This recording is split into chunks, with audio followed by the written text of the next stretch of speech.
If you sign that, you lose 40% of your company. The pen slipped from Daniel Whitmore's fingers and tapped softly against the polished mahogany table, a sound too small for a room this powerful, yet somehow louder than anything that had been said all morning. And for the first time since the meeting began, the conversation stopped completely as the European delegate across from him froze mid-sentence, his translator blinking in confusion while the contract lay open between them like a quiet trap no one had noticed until now. And Daniel slowly turned his head, irritation already forming before recognition ever could, because the voice had not come from the translator, not from his legal team, not from anyone who belonged in this conversation. It had come from behind him, soft, steady, and impossibly calm, and standing there was a waitress holding a glass of water as if she had merely paused mid-step, as if she had not just interrupted a multi-million-dollar negotiation with a single sentence that shifted the air in the room, her name tag slightly tilted, her posture straight but unassuming, her presence the kind most people overlooked without effort, and Daniel's eyes narrowed not in curiosity but in annoyance, the kind reserved for disruptions that should not exist. "Excuse me," he said, his voice low and controlled, the kind of tone that usually made people step back instantly.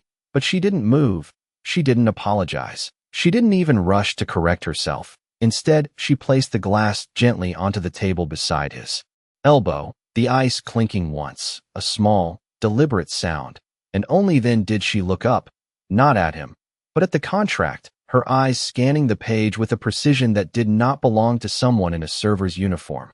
And around them the room remained still, executives shifting slightly in their seats, unsure whether to ignore her or acknowledge what had just happened, because moments ago she had been invisible, just another quiet figure moving between tables, refilling water, clearing plates, existing in the background of power, and now she stood at the center of it without raising her voice, without asking permission, and Daniel felt something unfamiliar flicker beneath his irritation, not yet respect, not yet curiosity, but something that unsettled the certainty he carried into every room.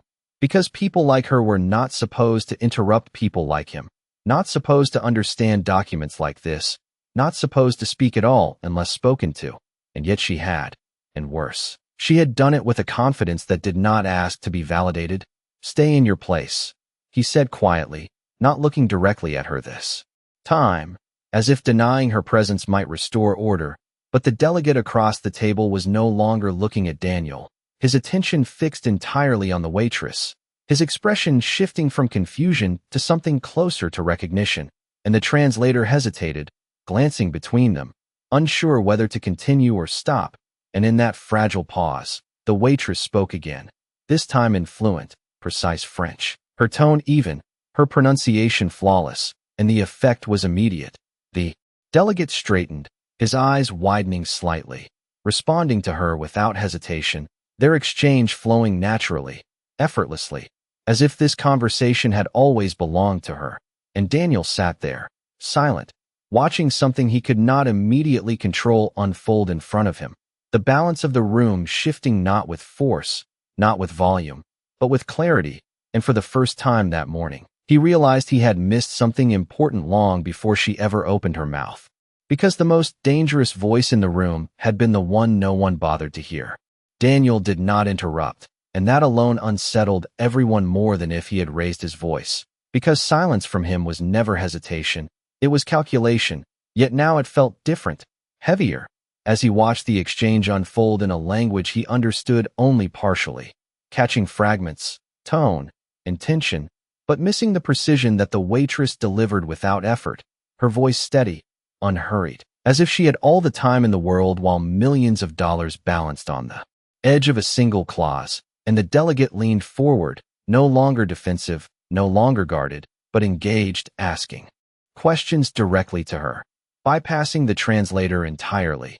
And she responded with clarity that carried both respect and authority, not once looking to Daniel for approval, not once softening her tone to fit the role she was expected to play.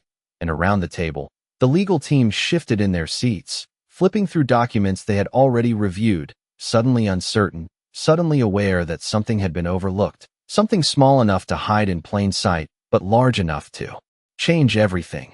and Daniel's fingers rested lightly against the table, no longer reaching for the pen, no longer controlling the rhythm of the meeting, because that rhythm had changed without his permission, redirected by someone he had not even acknowledged 10 minutes earlier, and for a brief moment, he studied her not as a disruption, but as a variable he had failed to account for, her posture composed, her expression neutral, her movements efficient, nothing about her demanding attention, and yet impossible to ignore now.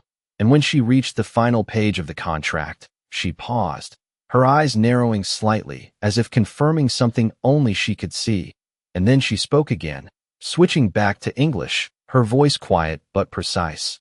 The clause on page 12 reallocates distribution rights after the second quarter, but the language is structured in a way that favors their holding company, not yours. And the words settled into the room like a truth no one wanted to admit. The kind that does not need volume to carry weight. And Daniel felt the shift immediately, not in the room, but in himself, because he had read that clause. His team had reviewed it twice, and yet none of them had said anything. None of them had stopped the meeting.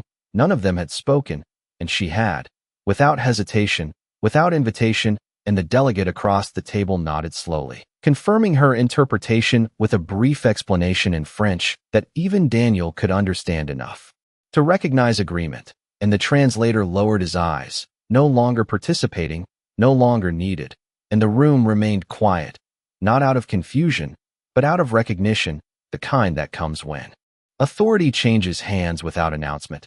And Daniel finally looked directly at her, not past her, not through her, but at her, as if seeing her for the first time required more effort than ignoring her ever had. "What is your name?" he asked, his voice measured, controlled, but no longer dismissive, and she met his gaze without hesitation, without challenge, simply answering, "Emily," and nothing more. No explanation, no justification, just a name that had been there all along, unnoticed. And Daniel nodded once, a small movement. But in a room like this, it carried meaning, not approval, not yet, but acknowledgement. And as the meeting resumed, the conversation now aligned with her corrections. Daniel did not take the lead immediately. He listened, adjusted, recalculated, and for the first time in years, he allowed someone else to shape the outcome of a deal he had walked in believing was already under his control. And somewhere between the silence and her voice, something fundamental had shifted, not just in the contract, but in the way he understood the room itself, because power, he realized, was not always the loudest presence at the table. Sometimes it was the one that had been there all along, waiting to be heard. The meeting did not end with applause or relief. It ended with signatures placed more carefully than before, with each page turned slower, each clause read twice. And when the final agreement was reached, the delegate extended his hand not to Daniel first, but in Emily's direction, a gesture subtle enough to be missed by most, yet impossible for Daniel to ignore, and she did not hesitate, shaking his hand with quiet confidence before stepping back, returning to the space she had come from as if nothing unusual had happened, as if she had not just redirected the outcome of a deal worth more than most people would earn in a lifetime. And the room slowly began to move again, chairs shifting, conversations restarting in low tones, the legal team gathering documents with a new kind of caution, and Daniel remained seated for a moment longer than usual, his eyes following her as she picked up an empty glass from another table. Her movements precise, efficient, familiar, and once again she blended into the background, not because she was less, but because that was where everyone had placed her. And he stood then, adjusting his jacket, his expression composed, but his mind no longer aligned with the certainty he had carried into the room, because something did not fit, something about her knowledge, her timing, the way she had read the contract faster than his entire team, the way she had spoken without seeking permission, and more than that, the way the delegate had responded to her, not with surprise, but with recognition. And Daniel did not believe in coincidence, not in business, not in people, and certainly not in moments like this. So instead of leaving with the others, instead of moving on to his next meeting already scheduled down to the minute, he stepped away from the table and followed the quiet path she had taken, past the polished floors and soft lighting, into the side corridor where the noise of the dining room faded, into a distant murmur, and he found her near the service station, writing something quickly on a small notepad, her expression calm, focused, as if she had already returned to a different world, one where contracts and negotiations did not exist, and she did not look up immediately when he approached, not out of disrespect, but because she did not rush for anyone. And that alone shifted the dynamic more than any words could have. "You read that contract in under a minute," Daniel said, his voice measured, not accusatory, not impressed, simply stating a fact that demanded explanation. And she tore the page from the notepad, handing it to another server who nodded and walked away before she finally turned to face him, her gaze steady, unguarded. "I did not read it," she replied, and for a brief second, Daniel almost dismissed the answer, until she added, "I recognized it." And that single word landed differently, carrying weight without explanation, forcing him to reconsider not just what had happened, but what it meant. And he studied her more closely now, not her uniform, not her role, but the details that did not belong, the way she held herself, the precision in her speech, the absence of hesitation, and the quiet certainty that did not need validation.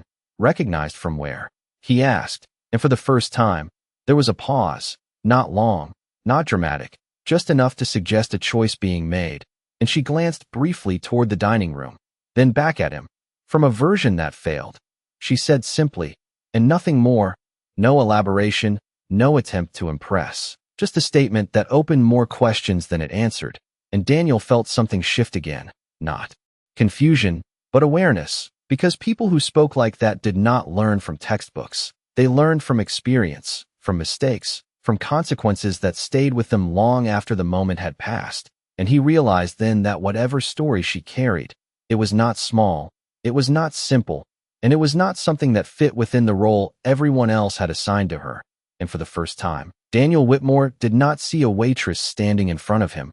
He saw a gap in his own understanding. A blind spot he had not known existed, and he knew, with the same certainty that had built his entire career, that ignoring it again would be the real mistake. Daniel did not respond immediately, and that silence was no longer empty. It was deliberate, as if every word he might say needed to earn its place now. And Emily did not fill it for him. She simply reached for a tray, adjusting the glasses with practiced precision, her focus already shifting back to the rhythm of the room. Because for her, this moment was not an interruption of something greater. It was just another moment in a day that did not pause for recognition, and that unsettled him.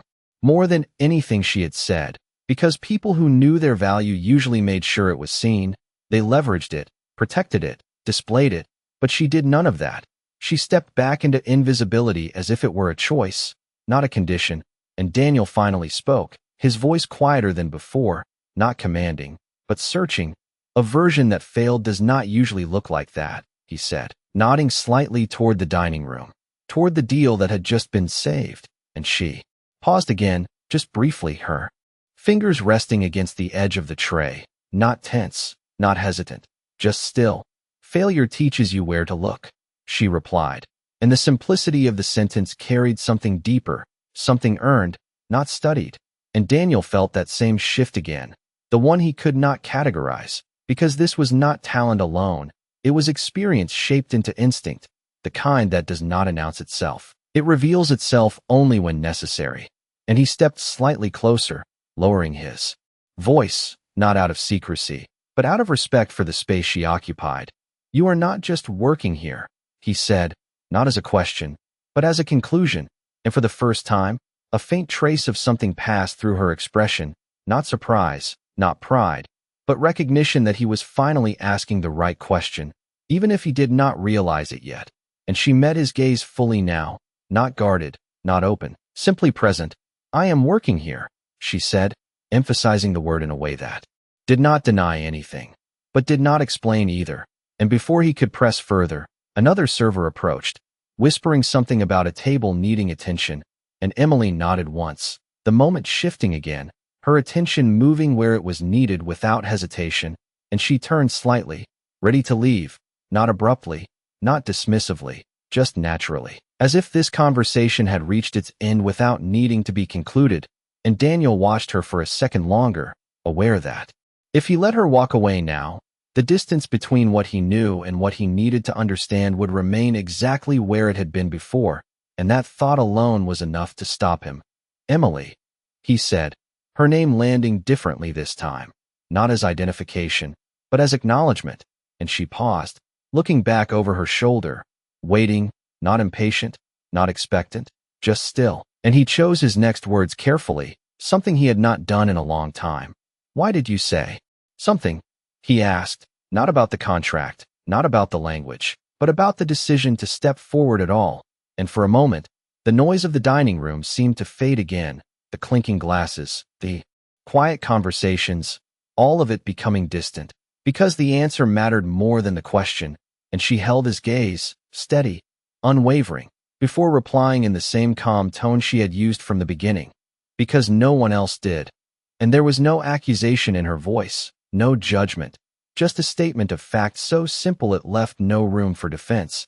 And Daniel exhaled slowly, not out of frustration, but out of realization, because in that single sentence, she had not just explained her action, she had exposed the assumption everyone else had been operating under, that someone else would notice, someone else would speak, someone else would take responsibility, and no one had. Not his team, not the translator, not even him. And yet she had, without title, without authority, without recognition. And as she turned and walked back into the dining room, disappearing once again into the flow of movement and quiet service, Daniel remained where he was, no longer thinking about the deal, no longer thinking about the numbers, but about the space between what people appear to be and what they actually are. And for the first time, that space felt larger than anything he had built his certainty on. Daniel returned to the dining room, but it no longer looked the same, the lighting unchanged, the conversations continuing in soft, controlled tones, the quiet clink of glass against glass echoing the same rhythm it always had. Yet something beneath it had shifted, not in the room itself, but in the way he observed it, because for the first time in years, he was not scanning for opportunities or risks. He was watching for what he had missed, and it did not take long to find it. Emily moved between tables with the same calm efficiency as before, her steps measured, her presence unobtrusive, blending into the background so seamlessly that most guests barely acknowledged her. A polite nod at most, a brief glance before returning to their conversations, and Daniel noticed the pattern immediately. How easily people dismissed what they did not expect to matter, how quickly they categorized her without question. And he realized with quiet clarity that he had done the same, not out of cruelty, not even out of intention, but out of habit, the kind of habit that comes from years of control, of knowing where to look and what to value, and ignoring everything else.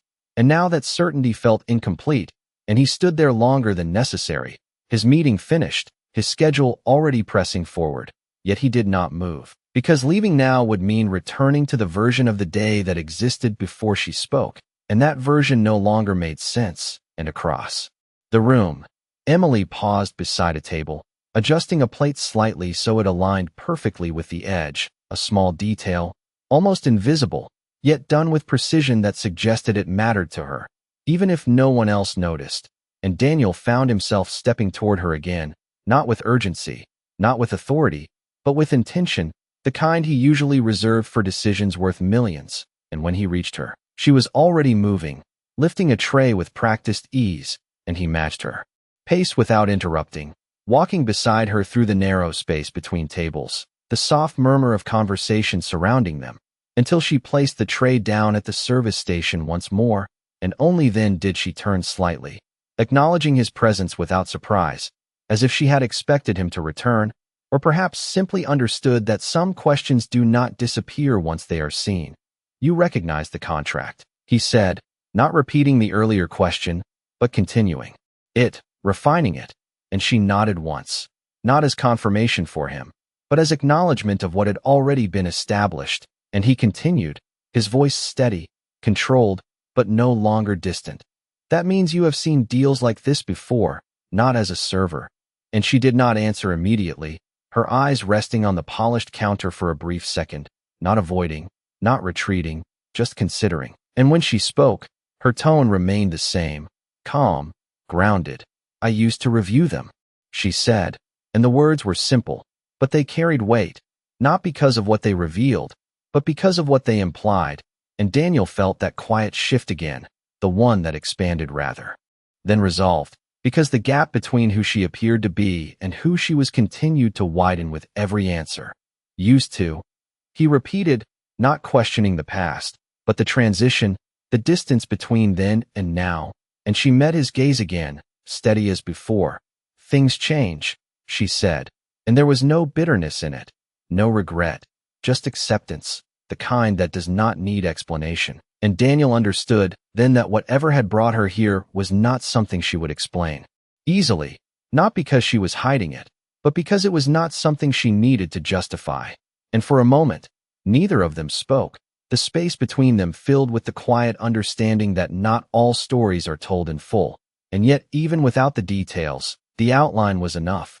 And Daniel nodded slightly, not as agreement, but as recognition, because in his world, people moved up, expanded, accumulated. But here stood someone who had stepped away from that path and carried none of the urgency to return, and that alone challenged everything he believed about value, about ambition, about what success was supposed to look like.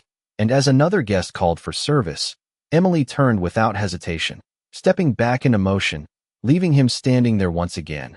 But this time, the silence that followed was not confusion, it was clarity. Because he finally understood that the most significant part of what had happened was not that she spoke, it was that she had chosen to remain silent for so long, and that choice, more than anything else, was what he could no longer ignore.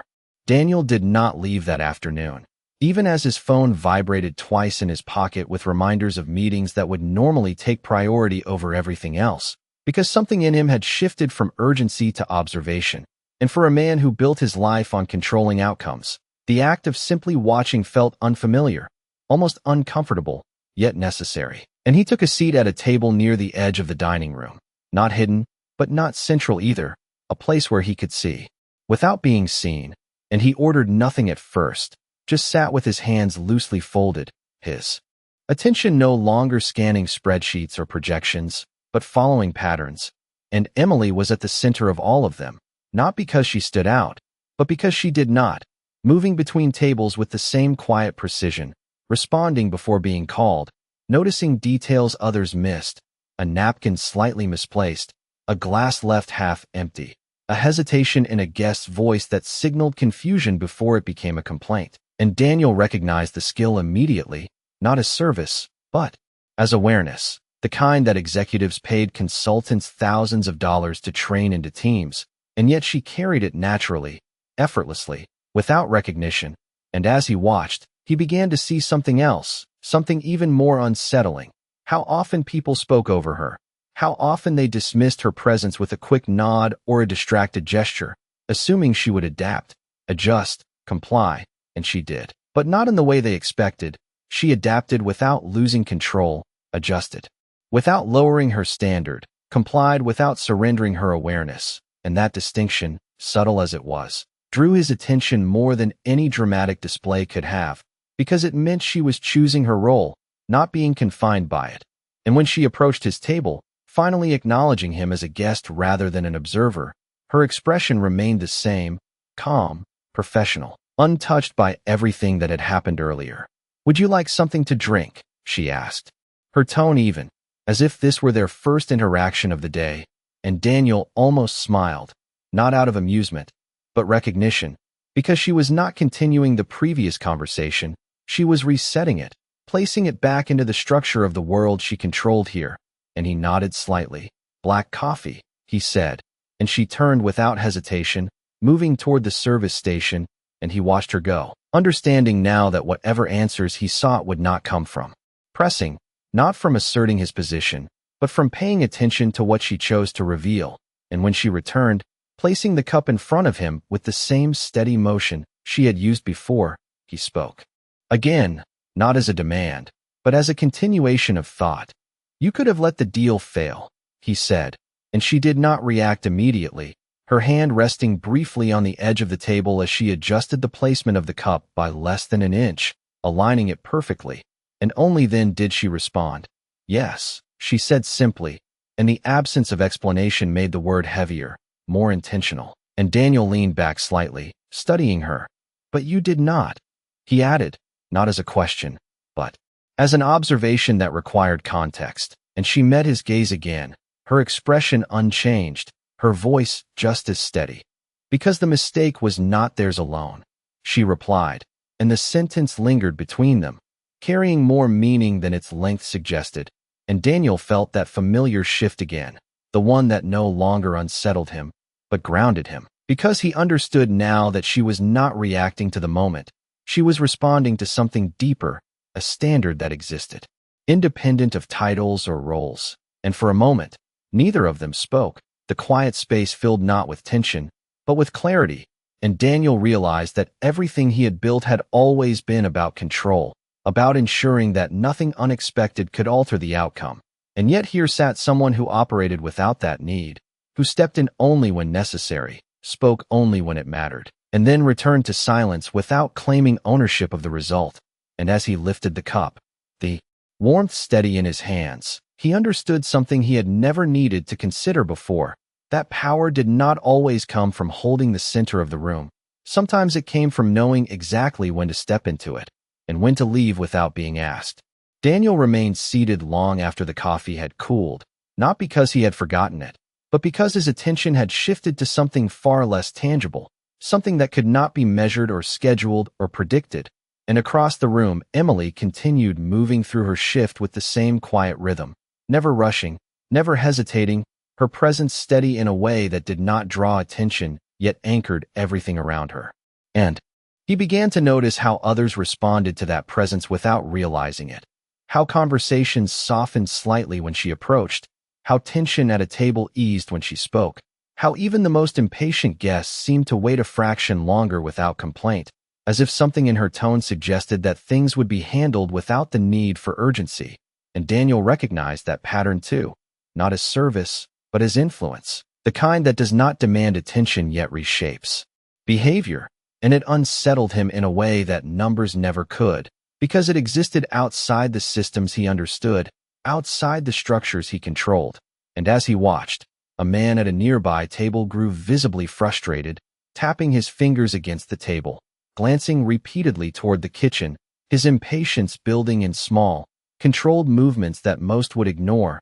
But Emily noticed before it reached the surface, stepping toward the table not with apology, not with explanation, but with calm acknowledgement, her voice low, steady, offering a simple update that diffused the tension before it could become conflict. And the man exhaled, his posture easing, his attention shifting back to his companion, as if the irritation had never existed.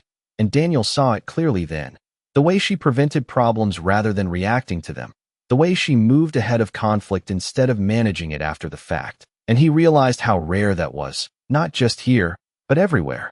Because most people waited until something broke before trying to fix it. And she did not. She adjusted before the break ever happened, and that awareness carried into everything she did, even now as she passed his table again, her eyes briefly scanning the untouched coffee, not questioning, not commenting, simply noticing. And Daniel spoke before she could move on, his voice quieter than it had ever been in a room like this. "You see everything," he said, not as praise, not as assumption, but as recognition. And she paused, her hand resting lightly against the back of a chair, considering the statement for a brief moment before responding.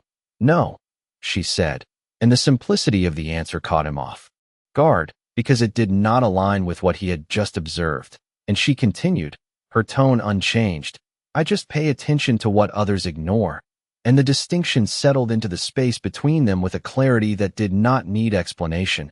And Daniel felt that familiar shift again, the one that no longer felt like disruption, but like correction, because it reframed everything he had seen, everything he had missed, not as absence, but as choice. And he leaned back slightly, absorbing the thought, realizing that awareness was not about seeing more, it was about dismissing less. And for a man who had built his life on filtering information, on narrowing focus to what mattered most, that realization carried weight, because it suggested that what he had defined as important might have been incomplete. And Emily did not wait for a response, did not linger for acknowledgement. She simply moved on, returning to the quiet flow of her work, leaving him with the echo of a truth he could not easily set aside. And as the afternoon light shifted across the dining room, casting longer shadows across the polished floor. Daniel Whitmore sat there not as the most powerful man in the room, but as someone learning, perhaps for the first time, that power without awareness was just control, and control without understanding was a risk he could no longer afford to ignore. The afternoon stretched into early evening, the light outside softening into a warm glow that filtered through the tall windows. And still Daniel had not left, his phone now silent, either ignored or forgotten, his attention fixed on something far less predictable than any schedule he had ever followed. And across the dining room, Emily continued as she always had, not changing her pace, not adjusting her demeanor, as if nothing about this day required her to be different, and that consistency drew his attention more than any sudden revelation could have, because it meant this was not a performance, not a moment, but a standard she carried regardless of who was watching. And Daniel found himself studying the details again, the way she listened more than she spoke, the way she allowed others to finish before responding, the way her answers were always just enough, never excessive, never incomplete. And he realized that what made her presence so effective was not what she added, but what she chose to leave out. And that restraint, that precision, mirrored something he had once valued but had slowly replaced with speed and scale. And as the dining room began to thin, the earlier intensity of the lunch hour giving way to a quieter rhythm, Daniel stood from his table, not abruptly, not with urgency, but with intention, and he walked toward her once more, not because he had another question, but because there was something unfinished in the space between what had been said and what had not. And when he reached her, she was clearing a table, aligning silverware with the same careful attention she had given everything else. And she did not look up immediately, not out of disregard, but because she finished what she started before shifting focus. And only then did she turn to him, her expression unchanged, her presence steady. "You stayed," she said, not as a question, but as an observation, and Daniel nodded slightly, acknowledging the simplicity of it. "I did," he replied, and for a moment neither of them spoke, the quiet between them no longer uncertain, but settled, as if both understood that what remained did not need to be rushed. And Daniel broke that silence carefully, choosing his words with the same precision he had once reserved for contracts. "You walked away from something most people spend their lives trying to reach," he said, not as judgment, not as curiosity alone, but as recognition of a path he knew well. And she considered that for a brief second, her gaze steady, her posture unchanged. "Or maybe I walked towards something else," she answered, and the difference in perspective shifted the meaning entirely, turning what he had seen as loss into choice. And Daniel felt that shift settle deeper than before, because it challenged not just his understanding of her, but his understanding of value itself. And he exhaled slowly, not out of frustration, but out of acceptance that not everything followed the same trajectory he had built his life around. "Do you ever regret it?" he asked, and the question was quieter than the others, not because it was less important, but because it required something more honest in return. And Emily did not answer immediately, her eyes moving briefly toward the window, where the last light of the day reflected against the glass, soft, steady, unchanging. And when she spoke, her voice remained calm, grounded. "Regret comes from believing there was only one right path," she said, and the sentence lingered, not offering explanation, not seeking agreement, just existing as truth. And Daniel absorbed it without response, because there was nothing to argue, nothing to correct, only something to understand. And for a moment longer they stood there, the noise of the room fading into the background, the day settling into its final rhythm. And Daniel realized that whatever answer he had been looking for when he first followed her into that corridor, it was not something she would give him directly, it was something he would have to recognize on his own, in the same way she had recognized the flaw in the contract. Not because it was obvious, but because she knew where to look. And as she turned to continue her work, stepping back into the quiet flow that defined her world, Daniel Whitmore remained still for just a second longer, not as a man in control, but as a man adjusting his understanding of what control truly meant. The last of the guests began to leave as the evening settled into a quiet close, chairs returning to their places, conversations fading into soft echoes that no longer filled the room. And Daniel stood near the entrance, his coat draped over his arm, not in a hurry, not waiting for anything specific, just present in a way he had not allowed himself to be in years. And across the dining room, Emily continued with the same calm rhythm, finishing what remained of her shift, clearing tables, aligning details no one would remember, ensuring everything returned to order without needing acknowledgement. And as she moved, the space seemed to settle with her, not because she controlled it, but because she understood it. And Daniel watched that final pattern unfold, recognizing now that what he had witnessed was not a moment of brilliance, not a single interruption that changed the course of a deal, but a consistent way of being that existed long before he noticed it and would continue long after he left. And when she finally stepped toward the service station for the last time, placing down a tray with the same quiet precision, Daniel took a step forward, closing the distance one last time, not out of urgency, but with intention, and she looked up as he approached, her expression unchanged, as if this was simply another interaction in a day that had already moved on. "I have a position open," he said, his voice steady, controlled, but different now, not offering, not commanding, simply stating a possibility. And she listened without interruption, her gaze steady, her posture relaxed, and he continued, choosing his words carefully. "It would match what you already understand. Contracts, negotiations, strategy."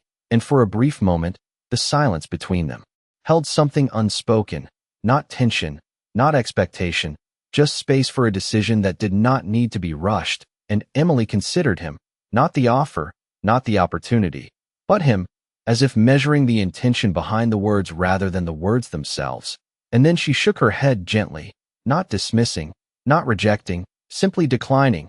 "I know," she said softly, and Daniel paused, not surprised, not disappointed, just aware that the outcome had never been his to control. "And you are not interested," he replied, more as confirmation than question, and she gave a small nod, her expression unchanged. "Not right now," she said, and the addition of those two words carried more meaning than a simple refusal, leaving the door open without stepping through it. And Daniel accepted that without resistance, because for the first time, he understood that value did not always respond to opportunity in the way he expected. And he reached into his jacket, pulling out a simple card, placing it gently on the counter between them, not pushing it toward her, not insisting she take it, just leaving it there. "If that changes," he said, and left the sentence unfinished, because it did not need to be completed. And she glanced at the card, then back at him, her expression softening just slightly, not into a smile, but into something quieter, something that acknowledged the moment without altering it. And she nodded once. "I will remember," she said, and Daniel held her gaze for a second longer, not searching for more, not expecting anything further, just recognizing what had already been given. And then he stepped back, turning toward the exit, the evening air waiting just beyond the glass doors. And as he walked out into the city, the noise of the street replacing the quiet of the dining room, he did not check his phone, did not rush to recover the time he had lost, because he no longer saw it as lost. And behind him, inside the restaurant, Emily picked up the card after a moment, not immediately, not impulsively, just when it fit into the rhythm of what she was already doing. And she placed it carefully into her apron, not as a promise, not as a plan, but as a possibility. And the room returned to stillness, the kind that holds meaning without needing to explain it. And somewhere between what was said and what was not, a simple truth remained, quiet and steady, that the people most easily overlooked are often the ones who see the world most clearly, and they do not need to raise their voice to change it.